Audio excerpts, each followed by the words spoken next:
As we come to the exciting conclusion of our 40 days of fasting and prayer for revival, I want to walk with you through an interesting 2-verse observation found in 1 Chronicles chapter 4, verses 9 and 10. 1 Chronicles chapter 4, verses 9 and 10. Open with your Bible and follow with me. 1 Chronicles 4, verses 9 and 10. Verse 9, and Jabez was more honorable than his brothers, and his mother called his name Jabez, saying, because I bore him with sorrow. And Jabez called upon the God of Israel. This is later on in his life. Jabez called upon the God of Israel, saying, oh, that you would bless me indeed and enlarge my coast, and that your hand might be with me, and that you would keep me from evil, that it may not grieve me. And God granted him that which he had requested. Now, Jabez started out his life with a bad name, literally.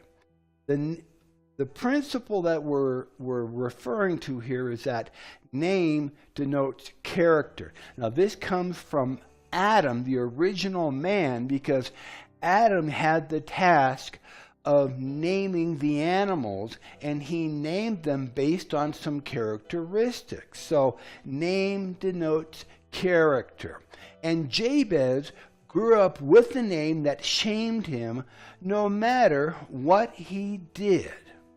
So he would have a hard time achieving anything, including having friends and opportunities, because of what his name represented. But God always has the last word. Look at verse 9. Verse 9. Jabez was more honorable than his brothers, in spite of his name and what his name. Somehow, Jabez's character was very different from what his name said about him. And in the middle of all of this anxiety, opposition, and frustration, Jabez had a relationship with the Lord that God would later honor.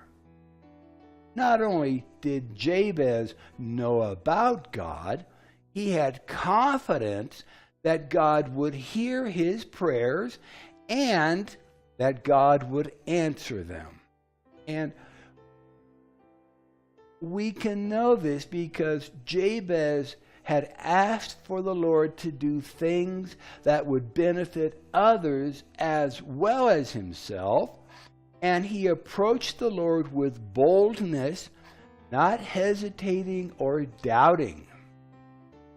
The phrase enlarge my coast meant to enlarge his sphere of influence. That in and of itself was a huge request. Remember that his name meant that his mother had birthed him in sorrow. What was that sorrow? Was it childbirth? Was it her inability to care for him? Or was there something more ominous that we can only imagine that caused her to not only give her child a name that would shame him, but would remind her of a tragic event? We don't know. But Jabez was an overcomer. Jabez had a vision for his life. And whatever that vision was, it had not yet been fulfilled, and Jabez was seeking God's help in achieving his destiny. And we know that if we seek the Lord with our entire being, that not only will he be found, but that he will give us the desires of our heart. And this means more than not only the fulfillment of our heart's desires, but that God will place the dreams, the desires, and the ideas that He has created for us inside of our hearts. And then He will fulfill those dreams, desires, and ideas that He created us to achieve. Now listen to the second part of Jabez's request. That you will keep me from evil, and that these things would not grieve me. This request was that Jabez would have things, but that the things would not have him. Let me say that again. His request was that he would have things, but things would not have him. This included his heart, his time, his talents, and his treasuries. Jabez knew God, and God knew Jabez. Look at what others had said to the Lord.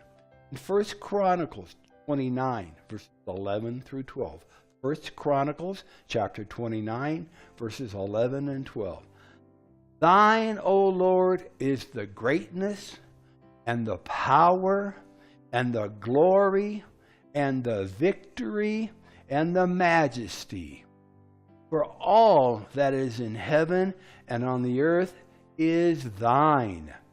Thine is the kingdom, O Lord, and thou art exalted as head above all. Both riches and honor come of thee, and thou reignest over all. And in thine hand is power and might. And in thy hand it is to make great and to give strength to all. 1 Chronicles 29, 11 and 12. Proverbs chapter 10, verse 22. Proverbs 10, 22. The blessing of the Lord, it makes rich, and He adds no sorrow to it. The blessing of the Lord, it makes rich. He adds no sorrow. In 1 Kings chapter 3, we read 1 Kings chapter 3, verses 7 through 14.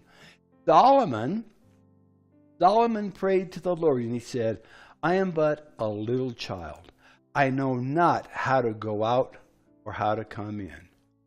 And thy servant is in the midst of thy people, which thou hast chosen, a great people that cannot be numbered nor counted for multitude.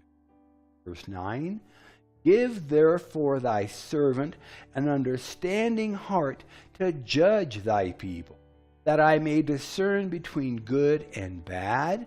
For who is able to judge this thy so great a people? And this speech, this request, this prayer, this petition pleased the Lord, that Solomon had asked this thing. And God said unto him, because thou hast asked this thing, and hast not asked for thyself a long life, neither hast asked riches for thyself, nor hast asked the life of thine enemies, but hast asked for thyself understanding to discern judgment. Behold, I have done according to thy words. Lo, I have given thee a wise and an understanding heart, so that there was none like thee before thee, neither after thee shall any arise like unto thee. Verse 13, and I have also given thee that which thou hast not asked, both riches and honor, so that there shall not be among the kings any like unto thee all thy days. And if thou wilt walk in my ways to keep my statutes and my commandments, as thy father David did walk, then I will lengthen your days. In 1 Kings chapter 4, 1 Kings chapter 4, verses 29 and 30. And God gave Solomon wisdom and understanding exceeding much, and largeness of heart, even as the sand that is on the seashore. And Solomon's wisdom excelled the wisdom of all the children of the east country and all the wisdom of Egypt. Jabez was able to approach the Lord with such bold requests because of his humbled heart. And a humbled heart is a part of obedience that comes from fasting and praying. And it pleased the Lord to bless Jabez and to honor his requests, just as for King David and for King Solomon. So if you've been following with us, and if you've joined your faith with ours throughout this revival campaign, you are in a position of favor to ask the Lord whatsoever you want. No matter if you fasted 1 day, 3 days, 14 days, 21 days, or even 40 days.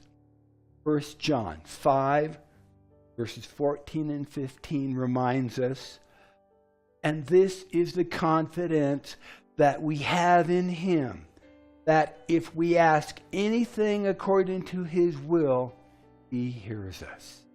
And if we know that he hears us, whatsoever we ask, we know that we have the petitions that we desire of him. Thank you for joining with us. Thank you for praying with us and for praying for us. Thank you to those who have supported us financially as well. The blessings of the Lord belong to those who seek him and ask. This is Pastor Steve. Our church is La Viña de Gracia in La Calera, Colombia, a little ways outside of the capital city of Bogotá. So until next time, may the Lord richly bless you, prosper you, and keep you safe as you follow hard after him. Be sure to send us your testimonies of what the Lord has done for you and those around you as we complete this 40-day time of fasting and praying and seeking the Lord in all things. And we'll see you next time. God bless.